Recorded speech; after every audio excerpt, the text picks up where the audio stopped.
Nah, bagaimana cara untuk mengusir setan, orang yang kerasukan?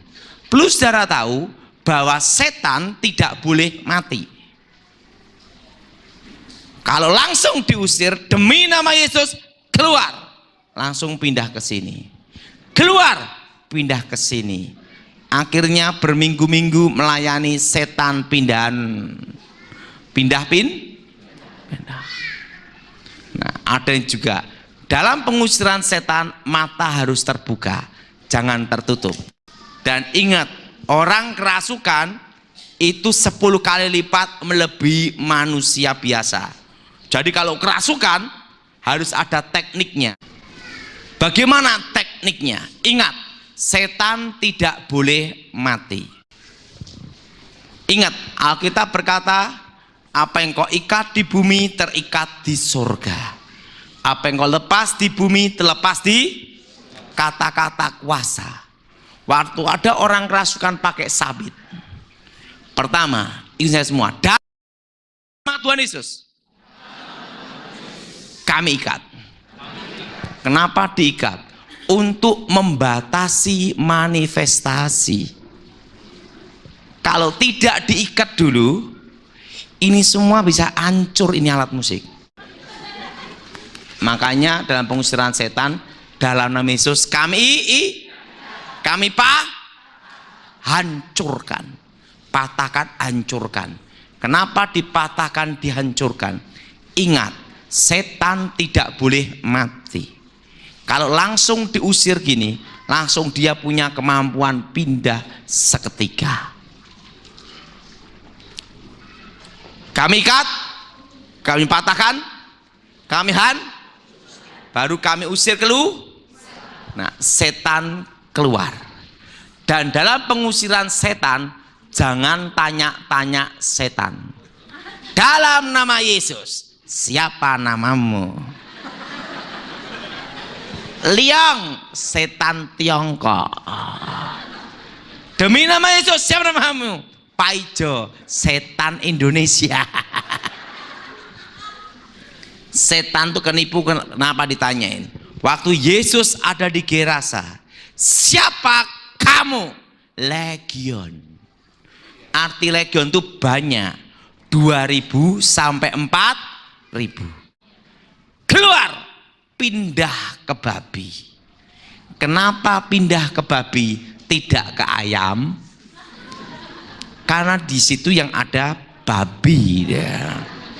Tetapi sebenarnya di situ ada 2 rahasia. Pertama, untuk mengajarkan kepada murid-murid dan kepada kita bahwa setan itu betul-betul ada. Antara manusia dengan babi tidak ada hubungan. Tapi waktu roh itu masuk, langsung babinya kerasukan dan mati. Artinya menunjukkan setan itu betul-betul ada. Kedua, untuk mematahkan legenda. Legenda apa? Setan takut minyak babi. Ingat, legenda setan takut minyak babi, penolak ilmu hitam pakai minyak babi, itu sudah ada ribuan tahun. Dan legenda itu sampai sekarang masih ada. Untuk tolak bala, tolak setan, setiap pintu-pintu rumah dikasih minyak babi. Waktu mau keluar rumah, dainya kasih minyak babi. Untuk penolak bala, kepala babi ditaruh di tengah rumah. Dan kepercayaan itu sampai sekarang ada. Betul? Setan tidak takut minyak babi. Buktinya apa? Babi-babinya pun dimasukin. Nah, jadi legenda itu dipatahkan salah.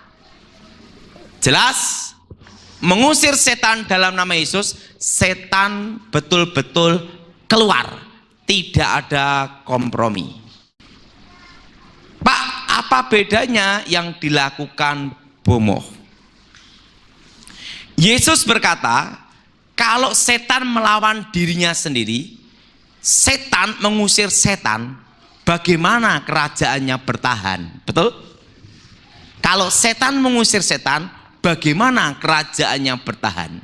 Hancur, betul? Karena setannya melawan dirinya sendiri. Perlu sudah tahu, di dalam dunia perbomohan, bomoh, itu ada dua rahasia. Ada dua rahasia. Rahasia yang pertama adalah antar pangkat. Apa saudara? Dan yang kedua adalah pengembalian tingkat kesadaran. Apa saudara? Sekarang akan saya jelaskan supaya lebih jelas. Saya minta ini ke sini.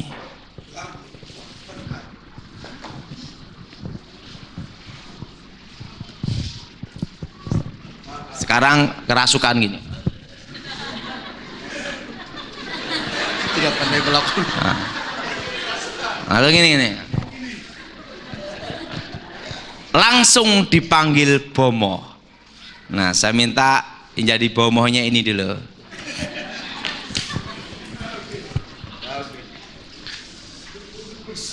Setan yang masuk dalam dirinya ini pangkatnya kapten.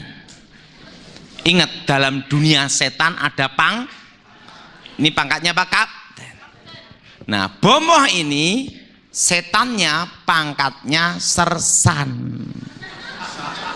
Sersan tahu? Tingkat lebih rendah. Pangkatnya lebih rendah.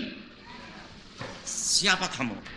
Saya Sarjan. Ngomong ini. Siapa? You siapa apa? Nama apa?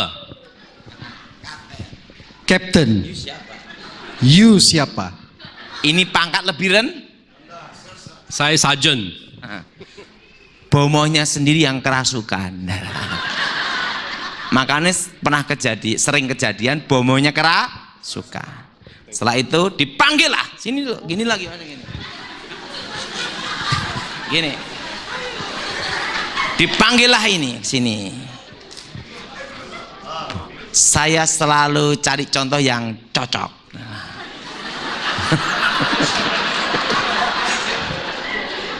Bomoh yang pangkatnya kolonel. Saya kolonel. Kau siapa? Saya captain. Diam. Siap kolonel. Ingat, pangkatnya lebih rendah. Nah, setan ini tidak keluar, tetap dalam dirinya, tapi orang tersebut sadar. Jelas? Makasih.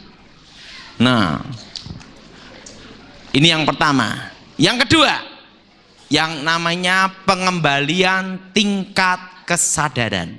Apa saudara? Seorang bomoh pasti akan diajarkan rahasia teknik kedua. Apa saudara?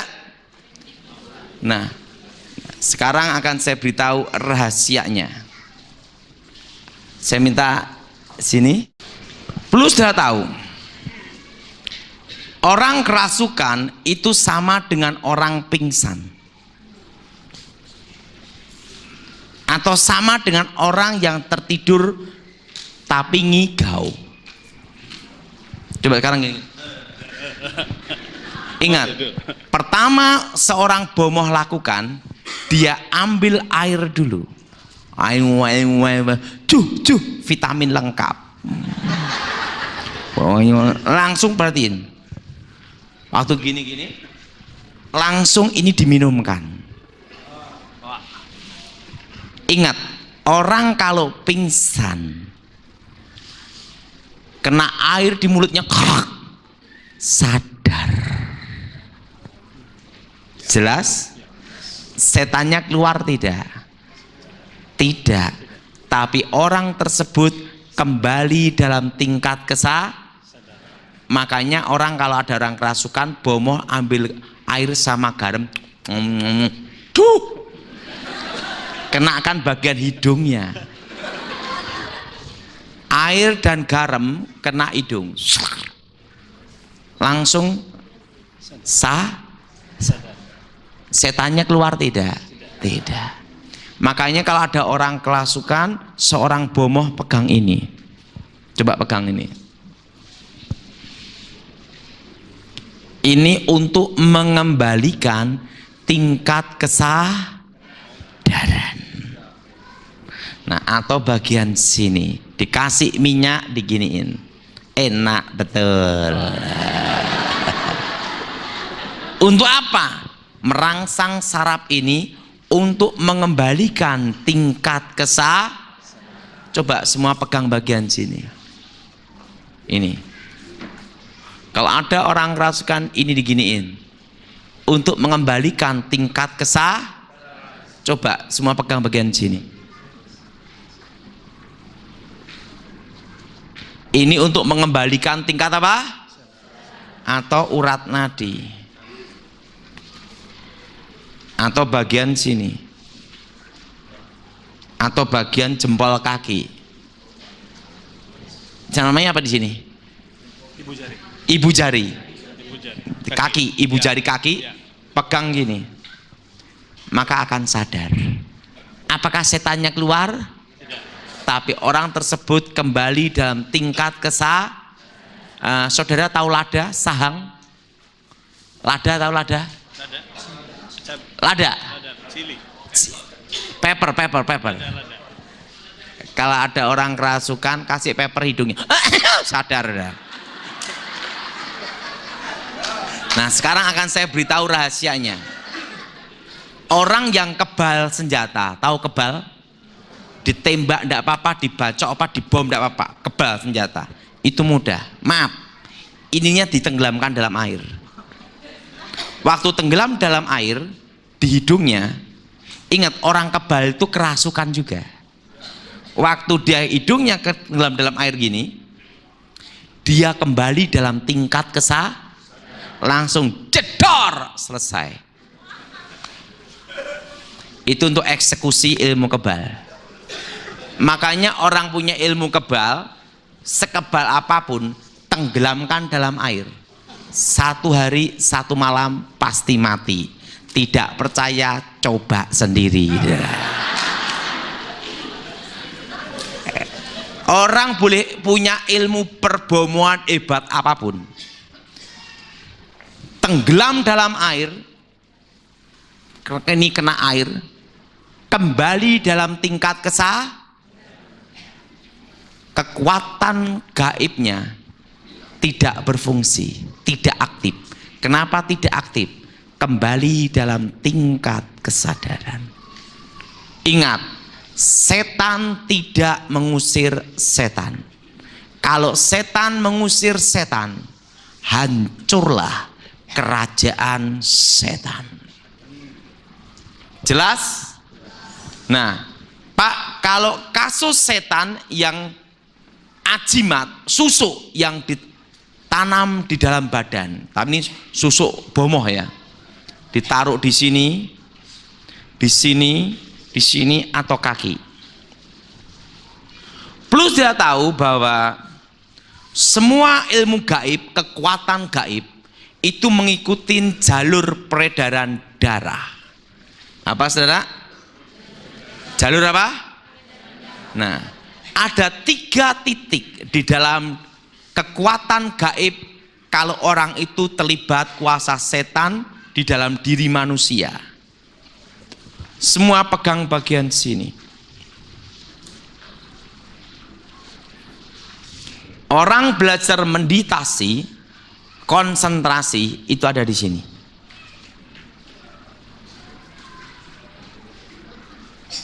Oke, yang kedua, pegang bagian kiri bagian sini. Ini apa nih? Coba dengerin lagi. Apa ini? Ingat, semua kekuatan gaib, kekuatan setan mengikuti jalur peredaran darah manusia dan terpusat ada di sini. Dek dek dek dek dek dek dek dek. Ada di mana? Jantung. Semua pegang pusarnya sendiri. Pada waktu manusia sebelum lahir masih dalam kandungan, hidup ada di tali pusatnya. Makanya tenaga dalam, prana, kekuatan hawa murni itu terpusat ada di pusar sini. Kekuatan setan. Coba pegang 3 titik ini. 1, 2, 3. Nah, kalau ada orang kerasukan, pegang 3 titik ini, terutama orang yang susah mati karena punya jimat. Pak, apakah harus memegang? Tidak harus. Doa tidak dibatasi ruang dan waktu. Cara doanya yang saya semua. Darah Yesus, hancurkan segala mantra. Darah Yesus, hancurkan segala ajimat. Darah Yesus, hancurkan segala kutuk. Darah Yesus, bebaskan tubuh, jiwa, roh. Darah Yesus, hancurkan kutuk. Darah Yesus, bebaskan roh-roh setan, roh-roh jahat keluar demi nama Yesus. Jelas? Ada berapa titik?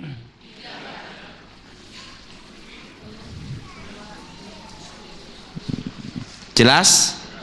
Makanya kalau orang yang punya ajimat, dia mengalami susah mati, namanya masa antara hidup dan mati, rohnya tidak bisa keluar karena ada jimat dalam tubuhnya. Nah, itu namanya diikat. Nah, di dalam diri manusia ada di 3 titik itu. Dan kalau 3 titik itu disentuh, hancur. Kelemahan hipnotis pun juga ini. Nah, coba saya minta untuk contoh sini boleh. Orang kalau hipnotis pasti dia akan namanya itu menggunakan sugesti. Hipnotis itu adalah menggunakan sugesti supaya orang itu percaya dulu. Supaya orang itu apa? Percaya, tapi beda dengan iman lain. Sugesti di Indonesia itu suatu kepercayaan, keyakinan yang belum tentu benar. Nah, mari lihat saya, bilang gitu. Mari lihat saya. Ini dia mau menghipnotis saya. Saya gini kan, kamu ngapain? Kenakan bagian sini. Maka dia akan terhipnotis ilmunya sendiri. Karena kekuatannya dari sini. Langsung kita ganti mana? Mana uang kamu? Ingat, kelemahan hipnotis kalau dipegang bagian sini. Karena disinilah namanya konsentra.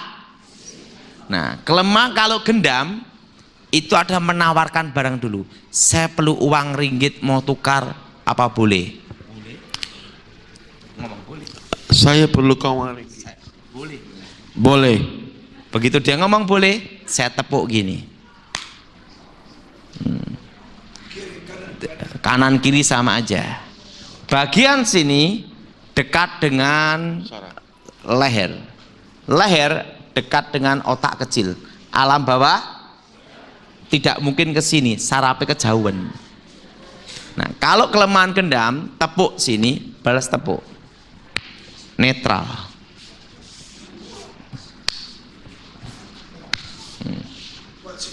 Tidak berfungsi. Itu kelemahan apa gendam. Ini namanya dari sini, tepuk apa? Sini. Tapi kalau kita orang Kristen, tidak usah main tepuk-tepukan. Ada kuasa nama Makanya saudara kalau diberi minum siapapun harus berdoa dulu. Ada yang juga pakai hipnotis melalui minum. Doakan dulu darah Yesus sucikan.